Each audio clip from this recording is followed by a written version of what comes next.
Welcome to cooking and gardening. ఈ రోజు నేను చూపించబోయే రెసిపీ సర్వపిండి అండి. తెలంగాణ స్పెషల్ సర్వపిండి. చాలా ఈజీగా కూడా మనం ప్రిపేర్ చేసుకోవచ్చు. ఈవినింగ్ స్నాక్స్ లోకైనా దేనికైనా చాలా బాగుంటుందండి. పిల్లలైనా పెద్దలైనా ఎవరైనా ఇష్టపడతారండి. చూడండి ఎంతో రోస్ట్ గా చాలా క్రిస్పీగా అయితే మనం తయారు చేసుకోవచ్చు. ఇది ఎలా ప్రిపేర్ చేసుకోవాలో నేనైతే చూపిస్తానండి. సర్వపిండి తయారు చేసుకోవడానికి ముందుగా ఒక బౌల్లో వరిపిండి అయితే ఒక కప్పు వేసుకోవాలి.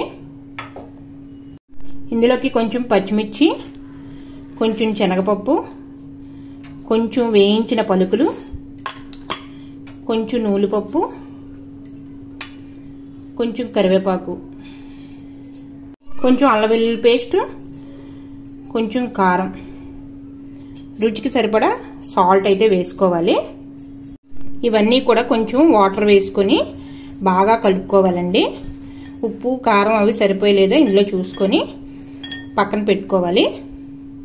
ఇలా కలుపుకున్న పిండిని ఒక 10 నిమిషాల పాటు మనం నాననివ్వాలండి. ఇందులో వేసిన శనగపప్పు పలుకులన్నీ కూడా మనం ఇందులో వేసాం కదండి, ఇవి కొంచెంసేపు నానితే చాలా టేస్ట్ అయితే వస్తుంది.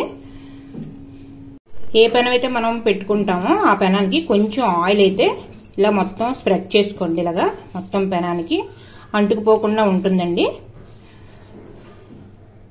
ఇందాక కలిపి పెట్టుకున్న పిండిని 2 భాగాలుగా తయారు చేసుకుని దీన్ని ఒక పెనంలోని ఇలా వేసుకోవాలి. ఇలా పల్చగా చేసుకోవాలండి. వీటిని దీనికి మధ్యలో అక్కడక్కడ హోల్స్ అయితే పెట్టుకోవాలి.